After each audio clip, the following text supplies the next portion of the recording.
Ça sent le tuto monté.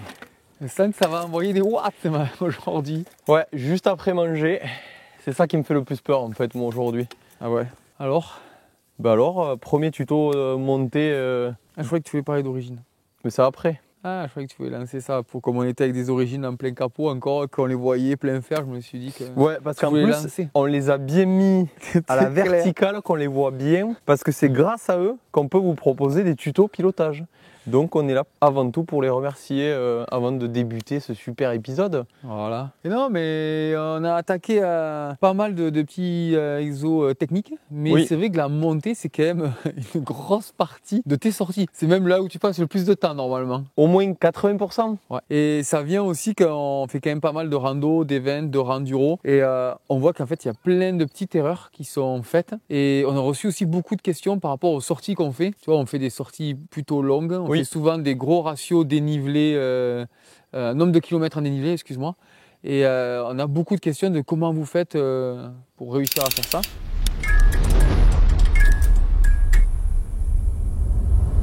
Donc première chose, mettre des gants. Ouais. J'ai mis les gants. De marier. Pour faire plaisir, parce qu'il y a des gens qui nous disent donnez l'exemple, mettez des gants. En fait, c'est chiant pour nous de mettre des gants parce qu'on est toujours en train de prendre le téléphone ou à manipuler quelque chose. Mais surtout quand tu gères des réceptions de colis en live avec les drones. Tu sais, je suis assorti. Du coup, on attaque par l'échauffement.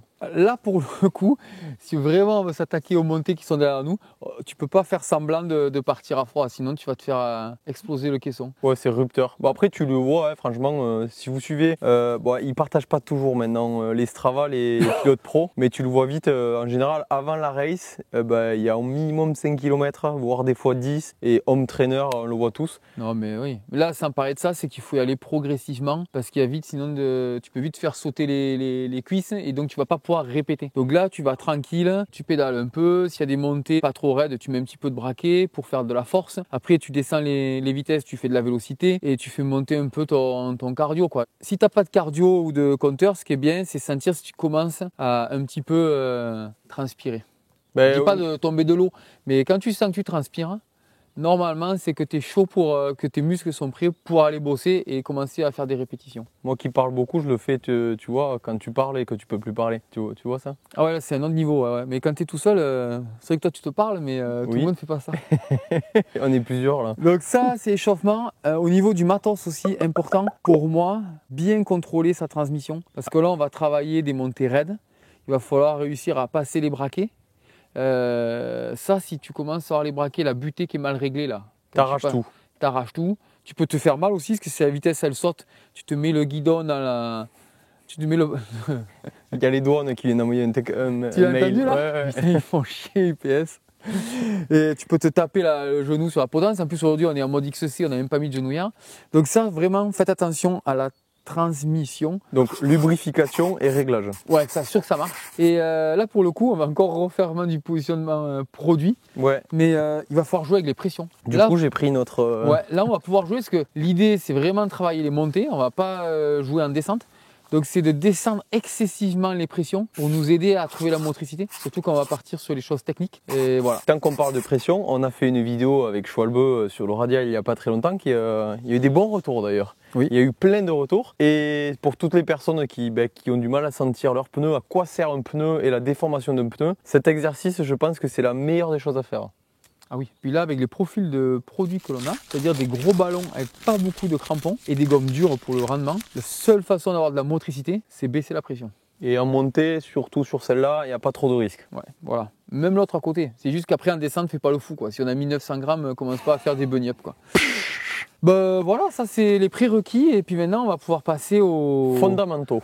Fondamentaux. On va partir, comment on va expliquer ça? Des erreurs que l'on voit régulièrement. Pourquoi on fait ce tuto en fait? Moi, premier truc que je vois très régulièrement, c'est un mauvais choix de braquet. Souvent, tu as des mecs qui attaquent des faux plats montants avec des braquets monstrueux, donc ils sont en force et si ça commence à panter, ils ne peuvent plus y arriver. En termes d'énergie, c'est intéressant parce que tu ne fais pas monter le cœur de faire ça. Oui. Mais si ça monte vraiment raide, tu es incapable de mettre des watts parce que la cadence, elle n'est pas là. Donc s'il faut d'un coup accélérer fort, tu tu es incapable. Donc il y a ce côté-là, tu es vraiment trop doucement en cadence sur des pourcentages qui ne sont pas assez importants et tu risques de te bloquer en fait. Ou si c'est technique ou s'il y a une marche, tu n'as pas les watts. Et l'autre cas de figure, c'est l'inverse. Oh, encore UPS qui vient d'envoyer. Et oui, c'est ça de ne pas mettre son silencieux. Et oui, mais bon, comme on les attend depuis 10 mois, c'est le truc, je me dis, si elle me rappelle la femme, il faut que je réponde. Sinon, elle les aura jamais, ces produits One-Up. Et l'autre cas de figure, c'est... alors là, c'est pas vraiment sur le plat, mais c'est plutôt quand la personne se rend compte que ça va monter super raide et qui très tôt descend les vitesses. Ouais, c'est ça. Style, tu mets sur le 51 et là, il n'y a que de la cadence. Et malheureusement, pour monter des trucs raides, il faut aussi du couple. Donc, trop de cadence, ça tue le truc, tu vas perdre l'adhérence et c'est mort. Donc ça, c'est le choix du braquet. C'est le premier truc qu'il faut régler. Et c'est pas si facile que ça, suivant les montées que l'on va faire. Et si tu vas monter type sprint pour 20-30 secondes, ou si tu dois monter pour 2-3 minutes, ou si tu dois monter pendant 1 heure. Parce que énergétiquement, c'est tellement... intense que tu peux pas monter en force pendant 1 heure. Plus tu cadences, c'est-à-dire plus tu tournes les jambes vite, on l'a dit, ça fait monter la pompe en fait. Oui, et puis après ça dépend le braquet que tu mets. Tu vois, les pros, ce qu'ils font, c'est toujours trouver le bon ratio entre cadence et les braquets. Ce qui donne de la puissance, exactement. Si tu cadences pas et que tu as un braquet pas trop élevé, tu vas faire plutôt du couple. C'est bien sur des montées, on va dire techniques, où il ne faut pas déraper et tu montes doucement et tu es juste content de monter. Sur des montées plus rapides comme ça, où si tu veux être efficace, là il faut accepter de monter un peu plus la cadence avec un braquet toujours aussi important et là tu fais plus de watts. Mais après il faut le maintenir parce que énergétiquement, ça fait mal aux cuisses, ça fait mal au cœur, il faut s'entraîner quoi. Tout ce qu'on dit en fait, j'ai l'impression d'être dans ma voiture. Ah oui, le régime moteur avec ta... Régime moteur et vitesse. Et donc, si tu vas plus loin, ça dépend du moteur que tu as dans ta voiture. Ah ben oui, niveau de... Mais c'est clair. Donc si tu es un petit moteur, tu vas plutôt cadencer. Si tu es un gros moteur, tu vas pouvoir peut-être amener un peu plus de braquet et tenir ou cadencer plus longtemps. Mais ça dépend aussi de toi et tes capacités. Donc là, ce qu'on vous dit, on va vous donner des tips pour mieux grimper. Il y a quand même un gros travail qui n'est pas uniquement technique, mais aussi physiologique de s'entraîner pour pouvoir appliquer ça sur des steps de plus en plus importants. Des marches, pardon, en français. Et ça va aussi bien ce qu'on va dire pour les e-bikes. Parce que là, on est en musculaire. Mais j'ai envie de dire, c'est presque plus important en e-bike. Parce que nous, on a c'est notre corps qui va dire, bon, stop. Mais en e-bike, tu peux faire vite l'erreur de braquer ou autre. Tu vas surconsommer. Oui.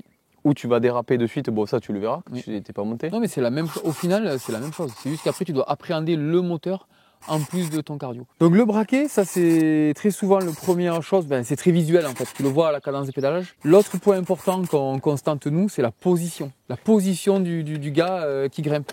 Déjà, alors, monter à plat. Donc ouais, allez, si on doit simplifier, moi je vois deux cas de figure. Le mec qui vient du cross-country, qui a une position un petit peu trop extrême par rapport à ce qu'il est en train de faire. Je m'explique. Souvent très haut en selle. Oui. Parce que c'est vrai que quand tu as expérimenté que plus tu montes ta selle et moins ça fait mal aux cuisses, plus tu arrives à appuyer, tu as envie de la monter. Et très souvent, tu vois des gars dans les bosses avec la selle trop haute. Et sur la pointe en fait, on les voit parce qu'ils pédalent sur la pointe. Alors tout le monde n'a pas la même flexion de la cheville. Moi surtout ce que je vois c'est quand le bassin il bouge comme ça. Quand le mec il est pas stable au niveau du bassin, tu lui demandes de retirer ses mains et de tenir son vélo que comme ça, ou juste même de retirer les mains et de s'avancer, le mec il peut pas tenir. Ça veut dire que sa selle elle est trop haute et son bassin là il dandine. Ça c'est le cas typique du mec qui vient du cross-country et qui est trop haut. Tu vois, ça c'est basiquement ce qu'on voit souvent. L'autre point aussi qu'on voit, c'est le gars qui a une position où sa selle est super en arrière.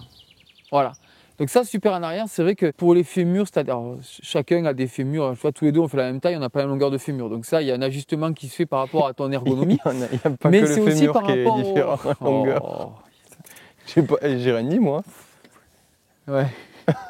Donc, si tu veux après, le recul de selle, l'inclinaison de la selle, ça joue beaucoup. Si tu veux monter des trucs très raides et très longtemps, tu peux pas rouler avec une selle avec le bec qui remonte et qui est trop en arrière. Surtout dans du pourcentage comme ça.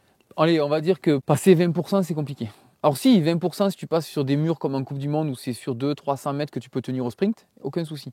Par contre, si tu dois monter assis sur une rando et que tu dois faire... 1 kilomètre. Voilà, c'est plus compliqué. Ou si tu t'attaques à faire une sortie de 2000 mètres de dénive ou comme nous des 5000, pédaler comme ça, c'est impossible. Je l'ai vu avec un pote ce week-end où on a fait 75 bornes qui vient du cross-country. Il est parti avec ses réglages habituels. selle en arrière, hauteur cross-country. Au bout du 45e kilomètre, il m'a dit Simon, je vais tester. Il a descendu de 5 mm sa hauteur de selle, il a avancé. Il me dit, mais oui, en fait, j'ai plus les watts. Il a l'habitude de faire du format de 1h30, 2 heures. C'est ça. J'imagine. Et après, en fait, c'est pas du tout les mêmes consommations. Ouais. Donc, la position, suivant ce que tu veux faire et si tu veux progresser pour faire des longues montées, elle est méga importante. Première chose que je veux dire, c'est qu'il n'y a pas une position idéale. Il y a des positions par rapport à ce qu'on veut faire et ce qu'on recherche. Là, on a pris le cas. Anthony et moi, on fait à peu près les mêmes mensurations. Et donc là, c'est le vélo à Toto qui est plutôt mode XC Race, comme on peut voir avec les specs. Et on a fait une position plutôt XC au niveau de Toto. Donc guidon plat, potence relativement basse. Peut-être que s'il était encore meilleur et plus performant, on pourrait encore aller bien plus bas. Comme tu vois, les pros, des fois, ils descendent encore plus le cockpit. Plus tu descends vers le bas, plus tu vas mettre du poids sur la roue avant. Et à contrario, la selle, elle, tu risques de changer l'inclinaison. Là, comme tu vois, elle est relativement en arrière pour utiliser toute la puissance de ses cuisses. Et comme on va faire des montées raides, il a baissé le bec. Parce que quand on va monter, regarde l'angle, elle sera presque droite quand tu auras ce type de pourcentage. Donc si tu fais des montées méga raides, il faut faire ça. Si chez toi, c'est plutôt des montées à 5-6, là, c'est pas la peine de faire autant extrême. Et tu peux faire quelque chose de beaucoup plus classique, tu vois. Ouais, sinon ça fait le toboggan après. Voilà. Donc tu vois, la hauteur de selle, par exemple, ici, hauteur de selle max, c'est typiquement pour des sorties, on va dire, avec pas trop de dénivelé, ou spontanément un petit coup de cul. Après, si tu as des montées beaucoup plus raides, tu vas baisser ça. Voilà, ça c'est la position, on va dire, classique XC. Et maintenant, on va changer de vélo, on va prendre mon vélo de randonnée sportive, et tu vas voir que c'est bien différent. Bon, 2 salles, 2 ambiances. Ça, c'est mon vélo. Donc, c'est le même cadre que Toto, mais avec des composants un peu plus typés rando, trail, je sais pas comment on peut dire, moi je dis ça rando. Et donc, tu vois que là, le poste de pilotage, il est quand même beaucoup plus haut, il est plus court, donc tu as une position beaucoup plus relevée. Donc là, pas question de faire ça, parce que sinon, dès que tu vas monter, ça va cabrer, tu vas perdre la roue avant. Donc là, plutôt, sur ce type de position-là, quand tu es très haut de l'avant, il faut avancer la selle. Et très souvent aussi, on baisse le bec. Pourquoi? Pour compenser, encore une fois, cette fameuse pente, tu vois. Sur un vélo comme ça, où dans tous les cas, tu vas pas monter au sprint façon Mathieu Van Der Poel ou Tom Pidcock, là, moi, j'ai plutôt tendance à avancer. Mais pas trop haut non plus, parce que si tu avances, ici, c'est plus haut. Donc attention, il faut retravailler ta sortie de selle. Voilà, ça, c'est le petit tip qui va bien. Avant de s'y jeter, Simon, il y a un terme que j'entends. Ouais, jeter en montée. Il y a un terme que j'entends souvent, c'est pédaler rond. Et oui, il y a une technique, ça c'est une vraie technique de pédalage. On l'apprend en école de cyclisme, ça. C'est le fouetté de la cheville. J'ai jamais appris ça. Avec mon mono, on n'apprenait pas ça. Et ouais, non mais ça c'est vrai. Très souvent, on se rend compte que les gens utilisent le muscle le plus puissant de la jambe, les quadris. Oui. Forcément. Après, les ischios, les fessiers, un peu les mollets. Et très souvent, ils oublient d'utiliser aussi l'amplitude de la cheville. C'est ça qu'on appelle avoir un pédalage rond et qui n'est pas heurté. C'est pas la cheville qui se verrouille, c'est vraiment un mouvement, tu vois, comme ça. Et c'est vrai que c'est là où c'est ultra économe. Pourquoi? Parce que tu prends du temps pour faire travailler tous tes muscles, et notamment quand tu fais du long. Chaque fois que tu peux reposer quelques millisecondes un de tes muscles, ça y permet de retravailler et d'anticiper. Alors forcément, quand tu fais des efforts très courts et très brefs, tu peux te passer de ça et utiliser que tes muscles très puissants. Mais passer 1 heure, 1h30, pire c'est 1h30 en cross-country, tu es vraiment dans les deux mondes là, de l'endurance et de l'explosivité, ça devient très compliqué. Et donc tu vois que les très bons ont vraiment un coup de pédale qui n'est pas du tout heurté, très déroulé. Ça, il faut le travailler. Et pour ça, ce qui est super important, c'est d'avoir sa bonne hauteur de selle. Moi, je l'appelle la hauteur de selle de référence. Parce que pour moi, on va y venir tout à l'heure, mais c'est la hauteur de base qui te va bien en général au 90% du temps, mais qu'il va falloir ajuster. Et quand dit ajuster, c'est entre 5 mm. Alors, ouais, c'est ça. Alors, qu'est-ce qu'on appelle par hauteur de selle? Très souvent, c'est la distance entre l'axe du boîtier pédalier au centre, au-dessus de ta selle. D'accord? Souvent, c'est ça. Oui. C'est quoi? C'est ton entrejambe que tu multiplies par 0,885. On en remettra en dedans. Ouais, mais ça, si tu veux, c'est le minimum. Enfin, c'est un prérequis, on va dire. Et après, il faut ajuster en fonction de ça. Comment tu l'ajustes? Ton niveau de forme, parce que quand tu es de plus en plus en forme, tu peux accepter de monter un peu plus haut ta selle. Tes muscles ils peuvent encaisser plus et donc sur des efforts brefs, tu peux faire ça. Donc tu vois, suivant ton niveau de forme, tu peux monter, descendre. Suivant aussi tes composants et tes produits. Un truc tout bête, on parle de ça.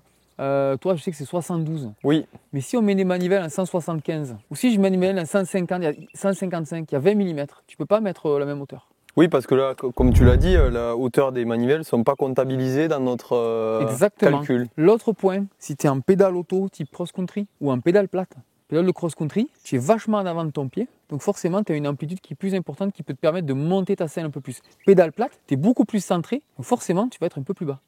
Donc on ne parle pas de 5-10 cm d'écart. Oui. Mais attention, quand on a une hauteur de selle, il faut, comme tu dis, la micro-ajuster. Et en plus, même en roulant, c'est là aussi tout l'intérêt d'avoir une tuyau de selle télescopique.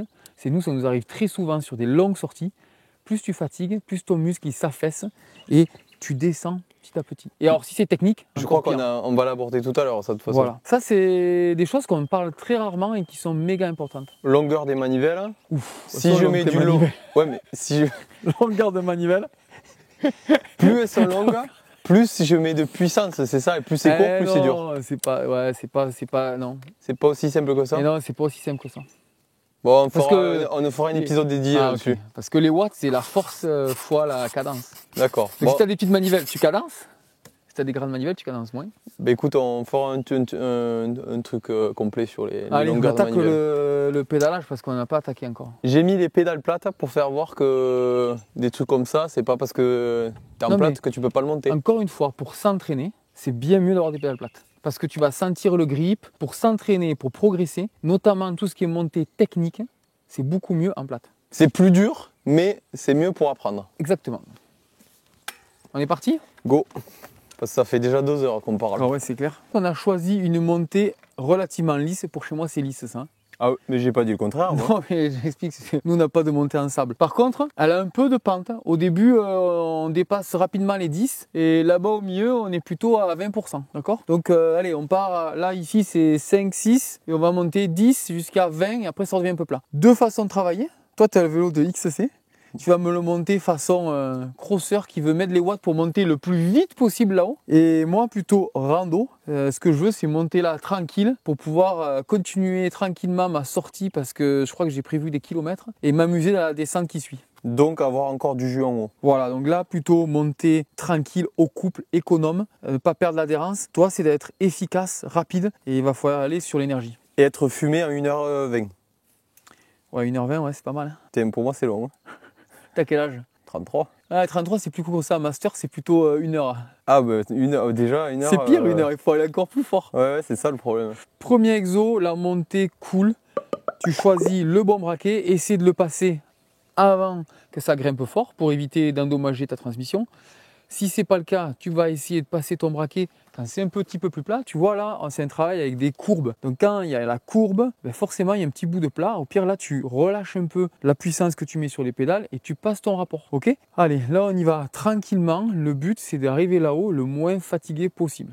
Donc, pour réussir cet exercice, c'est monter à la cool. Premier ajustement que tu peux faire, si c'est possible, c'est au niveau des suspensions. Ok ? Régler ton assiette. Plus ça monte comme ça, plus il faut assouplir l'avant et durcir l'arrière. Là, je ne peux pas assouplir l'avant. Par contre, derrière, hop, je vais le mettre en position intermédiaire. Je ne suis pas en mode full attaque, donc il me faut quand même du grip, mais pas trop, pour pas avoir l'impression que mon vélo va cabrer. Ok ? Au niveau braquet, bon, essai, erreur. Moi, pour le coup, je sais que pour monter ici à la cool, c'est l'avant-dernier pignon. Je viens de tester plusieurs fois. Avant-dernier, je suis bien. Grand pignon, ça mouline trop. En dessous, c'est trop gros pour monter de façon économe. Avant-dernier pignon, ça me permet d'avoir, tu verras, une cadence de pédalage assez basse pour m'économiser, mais pas non plus trop basse pour vraiment taper dans le muscle. Hauteur de selle, je réduis un petit peu ma hauteur de selle comparée à ma hauteur de cross-country pure que j'utilise sur le plat pour optimiser ma stabilité au niveau du bassin, descendre mon centre de gravité pour avoir un maximum de motricité sur le pneu arrière. Pour optimiser aussi cette balance sur le vélo, si c'est possible, soit tu charges bien l'avant pour pas que ça cabre. Donc là, qu'est-ce que tu fais ? Tu plies les coudes, ok ? Faut pas monter comme ça, faut pas rentrer la tête. Tu plies les coudes. Le mieux pour apprendre, c'est même tu peux relâcher un peu la pression et faire ça. Plus tu vas aller vers l'avant, Et plus ta roue avant va être stable et moins tu vas avoir tendance à cabrer et mettre de la motricité sur ta roue arrière. Un vélo, c'est de la propulsion, il faut garder le contact de la roue arrière. Voilà, ça c'est pour la position. Tu connais les braquets. Ce que tu peux après jouer en dernier lieu, c'est la motricité au niveau des pneumatiques et réduire la pression pour augmenter le contact au sol. Ça va t'aider à sentir le bon coup de pédale. Bon, tu vois, quand tu veux monter à la cool des pentes assez lisses mais raides, il faut beaucoup jouer avec la hauteur de selle pour avoir le maximum, encore une fois, baisser le centre de gravité et mettre de la motricité ici. De la mobilité au niveau du haut du corps, pas les bras tendus. On vient se rééquilibrer, réajuster pour avoir une direction à l'avant qui soit relativement légère et on trouve les zones où on peut changer de braquet si nécessaire. Là, tu vois, dans cette zone-là, j'ai pu changer en relâchant un petit peu la pression parce que c'est un peu moins raide, de braquet. Là, ça montait de façon constante et là, ça monte beaucoup plus raide. Donc, j'ai choisi ce petit passage pour changer et avoir le braquet adapté pour continuer à monter sans trop me cramer. Tu as vu la cadence aussi? C'est pas super vite, hein. Je suis pas à 90 tours ni même à 60. Je suis avec un braquet assez souple mais doucement en cadence pour gagner du couple et de la motricité. Encore une fois, c'est ça le but, c'est de pas déraper et s'économiser au maximum. T'es prêt à le chier, Toto? Va falloir que tu sortes les watts. Tu peux pas avoir le casque à Poggy et... En plate, pour sortir les watts, c'est nickel. Là, c'est nickel. Et t'as vu ce style quand même? Là, t'as un style. Un XC en plate. Moi, j'ai pas vu de mec gagner. Là, c'est bien, ça va te faire... Et le coup de pédale, il va falloir que tu l'aies, quoi. Tu peux pas faire que des pointes là, tu vois. Parce que sinon, tu vas lâcher le pied. Ouais. Donc, tu vas pouvoir vraiment travailler ma technique. Ta technique, exactement. Donc, toi, là, c'est pas compliqué, il va falloir mettre du gaz. Donc, à mon avis, tu vas rentrer tête dans le guidon, à mon avis, debout. Donc, tu vas charger énormément devant. L'avant, ok. Il y a moyen que tu aies besoin pour ça, pour t'aider, de bloquer l'arrière. Parce que comme ça, ton vélo, il va être plutôt haut de l'arrière. Ça va te permettre de ne pas avoir cette sensation de t'affaisser. Et parce que c'est lisse, hein. Là il n'y a pas vraiment besoin de motricité. Le seul problème de motricité que tu peux avoir, c'est la pression des pneus. Et au pire, on va descendre les pressions, surtout avec les profils que tu as. On va pouvoir descendre les pressions. Et encore, on a eu de la chance, il a plu hier. Du coup, on a un sol qui est... C'est ça. Après, à un moment donné, je pense que tu vas pas pouvoir monter partout en danseuse, à part si tu t'appelles Nino. Ou là-haut, moi, vu la longueur, ça paraît pas, c'est long sans être long. Ouais, mais il y a quand même, y a plus si tu veux jusqu'au sommet, il y a plus d'une minute. Non, mais juste là, il y a moins de 30 secondes. Laisse tomber. Ce que je te propose après, c'est pour continuer à être performant, c'est de rester sur le bec de selle, ok. Donc au pire, tu descends un tout petit peu ta selle si ça te gêne, mais plutôt sur le bec. Continue à garder cette position vraiment agressive et travailler les quadris. Et tu essaieras d'aller au maximum le plus loin possible. Tu vas voir, le plus compliqué pour toi, ça va être de gérer la motricité de la roue arrière, je pense. Et niveau cadence, ça donne quoi? Faut que je mette du gros au final. Pas tant que ça là, et pour monter là, il va falloir trouver un bon compromis. Biomécaniquement, si tu tires trop gros, tu n'auras pas assez de watts. Et si tu tires trop, si tu tournes trop les jambes, je vais être à 400 pulsations. Non, surtout c'est que tu vas déraper. Ah bah oui. Donc il y a un compromis à trouver avec le choix du braquet et ce que tu es capable d'amener comme puissance en fonction de la motricité du terrain. Je pense que tu vas plutôt te situer dans les 70 tours minutes là.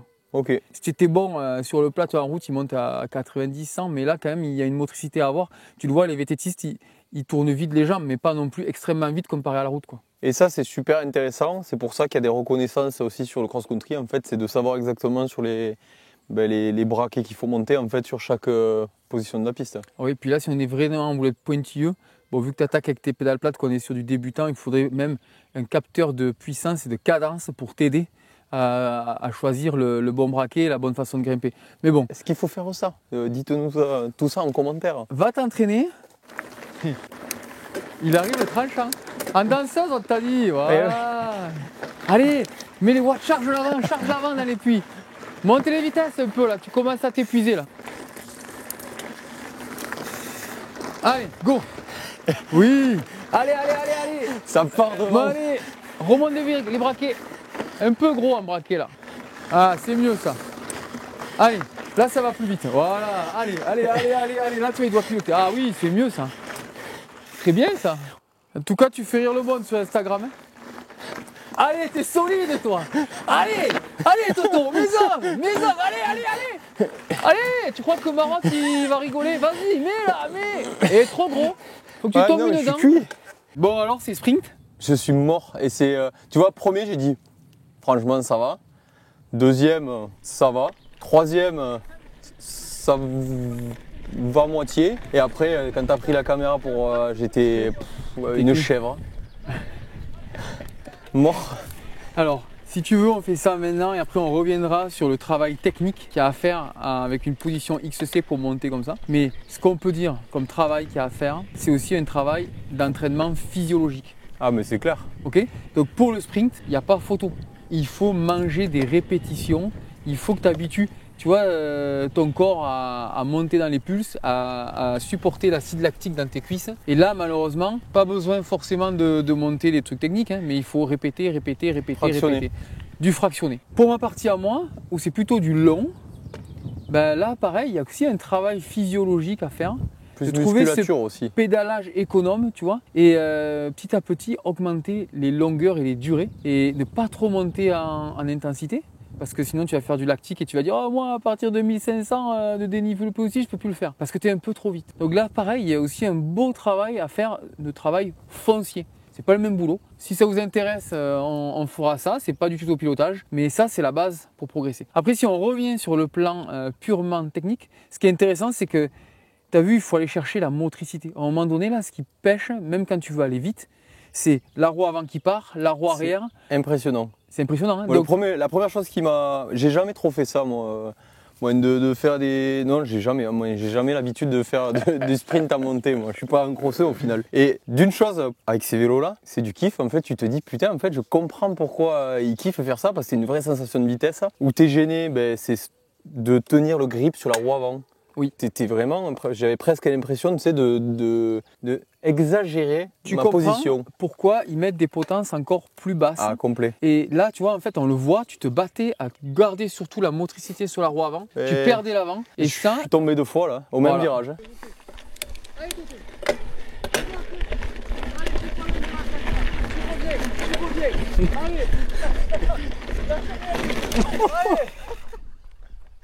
Il faut charger l'avant. Allez, on recommence. Ça, techniquement, ce qu'on pourrait améliorer, c'est encore baisser ton poste de pilotage, baisser la pression de ton pneu avant, ok. Et aussi, il y a un petit truc, c'est que au niveau du braquet, tu as vu, tu as eu tendance à être un peu trop gros des fois. Tu as eu beaucoup de motricité sur la roue arrière, mais il t'a manqué sur la roue avant. Je pense que tu aurais eu un peu plus de vélocité, tu serais monté plus vite et tu aurais pu garder ce grip sur la roue avant en écartant un peu plus. Il a fallu 3 essais pour trouver le bon braquet pour le début. Première fois trop gros, après deuxième fois encore un poil trop gros. Et à la fin, tu vois, le problème c'est que après c'est les watts qui manquent, qui font que tu pars avec le bon braquet, mais tu es pendu. Et donc là, il faudrait pouvoir changer de vitesse. Malheureusement, c'est pas facile là quand ça passe à 30%. Mais donc c'est un travail aussi important technique à faire et à refaire et à répéter. Et bon, c'est énergivore, hein, mais c'est bon. Il y a une chose qui m'a pas manqué, c'est les pédales auto. Au final, je pensais que ça allait plus me manquer que ça. En fait, où tu le sens vraiment, c'est le changement de position quand tu es obligé de te mettre sur le bec de selle. Parce que tu sens que tu peux plus tirer, alors qu'avec des pédales auto, tu sens que tu pourrais y aller. Oui. C'est là où tu le sens. Mais honnêtement, je pensais pas être aussi peu gêné en ayant un plate en fait. Et oui, et puis surtout, grâce à ça, tu avais vraiment un bon déroulé de cheville et tu as très peu manqué de motricité sur l'arrière. Tu vas chercher bien le remonté de la cheville et c'est vrai que tu le sens en plus. Voilà. Donc pour s'entraîner, c'est bien.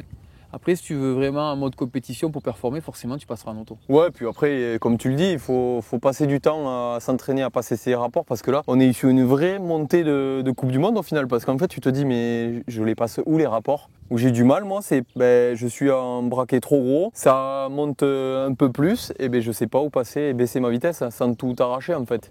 C'est ça. Je l'ai fait, désolé à l'origine, ça fait crac-crac. Tu as vu, quand tu es en forme, tu peux passer quasiment tout en danseuse. Oui. Simplement, tu te mets sur le bec pour te rééquilibrer ou respirer une seconde et tu repars. Tu le vois souvent, les gars, ils font ça, quoi. Ils s'assoient quelques secondes et ils repartent. Oui, oui. Tu vois, c'est vraiment un temps de repos et hop, on remet. Et c'est là où tu verras ta réussite. Si tu arrives à enchaîner cette montée sans rester assis, là, je pense que tu es dans le vrai et tu vas commencer à performer. Alors, on l'a vu, hein. Le dernier passage qu'on a fait, c'est le slow motion, donc on pourra le mettre en vitesse réelle parce que ça doit faire peur. J'avançais pas. Mais c'était au moins 5 ou 6e passage et j'avais le même braquet qu'au début. Et au début, au premier passage, je devais aller au moins 2 fois plus vite. Ah oui, oui. J'étais collé. Tu me l'as dit, braquet trop gros. Trop Ouais, gros. mais en fait, il a pas bougé. C'est juste que je suis collé. T'es collé, t'es cuit. Encore une fois, prenez le temps, si vous avez un pote, de vous filmer. Parce que tu vois, c'est important quand je te dis de mettre encore plus chargé l'avant. Tu pensais pas qu'il fallait autant charger l'avant. Ah non. Pour ma partie, tu as vu en mode rando, de bien s'équilibrer, de baisser sa selle, de pas être les bras tendus. Pareil, tout ça, d'avoir une cadence pas trop élevée. Prendre le temps. Tout ça, c'est bien d'être filmé et de le voir. Ça aide grandement. Et voilà, qu'est-ce que je pourrais rajouter? Continuez à vous entraîner. Ben, prochain step, la montée. Là, c'était lisse. Prochain step, c'est dans du plus technique en fait. Là. Là, grosso modo, tu as mangé du dénivelé, tu as mangé du pourcentage. Et maintenant, il faut agrémenter de perte de motricité, de déplacement et de franchissement. Tu viens de me faire penser à un point qu'on n'a pas trop abordé. Le pourcentage d'élévation.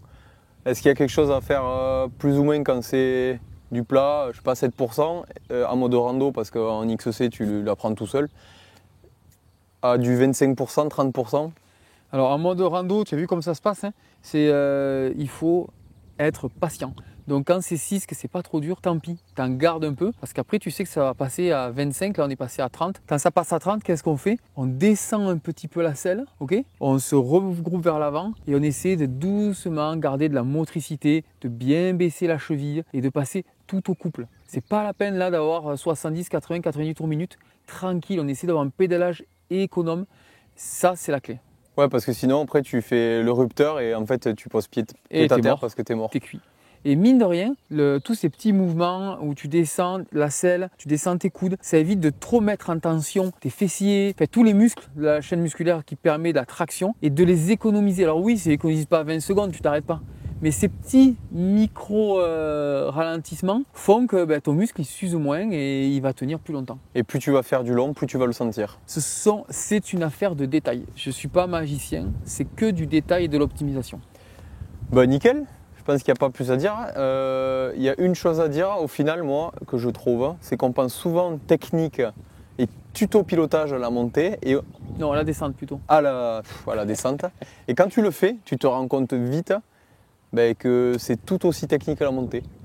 Et puis en plus, si tu fais bien ça, notamment quand tu le fais en mode randonnée, tu vas t'économiser et donc tu vas plus t'amuser dans la descente. Ouais. Maintenant, je suis curieux de savoir, vous derrière l'écran, toi qui coucou, qu'est-ce que tu en penses de tout ça? Est-ce que tu arrives à sentir tout ça? Franchement, on est curieux de voir vos feelings et vos retours là-dessus. Allez, je laisse les commentaires s'exprimer. Ouais, et comme tu le disais tout à l'heure, c'est super intéressant. L'idée du tuto, en fait, elle est venue avec Origine, en fait. Ils t'ont dit, on a 2 vélos dispo, 2 théorèmes. C'est le choix des vélos qui nous a permis de faire ça. Entre un vélo, vu que c'est les mêmes cadres, d'avoir un vélo avec des spécifications, on va dire, down country, trail, moi j'appelle ça randonnée, et des spécifications très cross-country, on se rend compte qu'on ne les utilise pas de la même façon sur ce type de terrain. Donc au final, ça devrait vous servir à comprendre mieux certaines essais trapanels et toutes les catégories de vélos, down country, cross-country, compétition. Je pense que ça peut vous aider à tout ça. Bon, c'était assez long, on arrête là. Abonnez-vous toujours. Partagez à tous les gens qui galèrent. Et je pense qu'honnêtement... On en connaît, nous. Hein. Ouais, donc je suis sûr que vous connaissez aussi.